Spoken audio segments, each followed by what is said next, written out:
நீலகிரி மாவட்டத்தில் கடும் உறைபனி காணப்படுவதால் உதகை நகரம் காஷ்மீர் போல காட்சியளிக்கிறது. இது குறித்த கூடுதல் தகவல்களை நமது செய்தியாளர் பிரபுவிடம் கேட்கலாம். பிரபு, வணக்கம். கூடுதல் விவரங்களை பதிவு பண்ணுங்க. வணக்கம். மலைப்பிரதேசமான நீலகிரி மாவட்டத்தில் இந்த ஆண்டு உறைபனியின் தாக்கம் தாமதமாக துவங்கியுள்ள நிலையில் ஆரம்பத்தில் உறைபனியின் தாக்கம் காணப்பட்டது. ஆனால் கடந்த 5 நாட்களுக்கு முன் நீர்பனியின் தாக்கம் காணப்பட்டு வந்த நிலையில் மீண்டும் கடந்த 2-3 நாட்களாக உதகை நகரில் உறைபனியின் தாக்கம் காணப்பட்டு வந்த நிலையில் இன்று அதிகாலை 0.8 டிகிரி செல்சியஸ் வரை உறைபனியின் தாக்கம் பதிவாகியுள்ளது.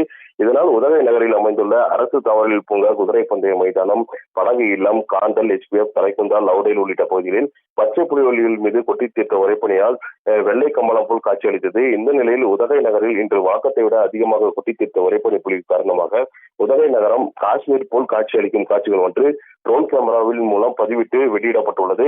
மேலும் சாலை ஓரங்களில் நிறுத்தப்பட்ட வந்த வாகனங்கள் மீதும் தொடர்ந்து இந்த பனிப்பொழிவின் காரணமாக அதிகாலையில் வாகனங்களை இயக்குவதில் பொதுமக்கள் சிரமத்திற்குள்ளாகக்கூடிய ஒரு சூழ்நிலை ஏற்பட்டு வருகிறது. மேலும் உதகை நகரில் இன்று 0.8 டிகிரி செல்சியஸ் வரை வெப்பநிலை பதிவாகியுள்ள நிலையில் அதன் சுற்றுவட்டார பகுதிகளில் 0 டிகிரி செல்சியஸ் வரையிலும் குறைவான வெப்பநிலை பதிவாகி இருக்கும் என எதிர்பார்க்கப்படுகிறது. இதனால் வரும் நாட்களில் உறைபனியின் தாக்கம் தொடர்ந்து நீடித்தால் வனப்பகுதிகளில் செடி கொடிகள் முற்றிலுமாக கருகி வனப்பகுதியில் கடும் வறட்சி ஏற்படக்கூடிய சூழ்நிலையும் உருவாகும் என பார்க்கப்படுகிறது.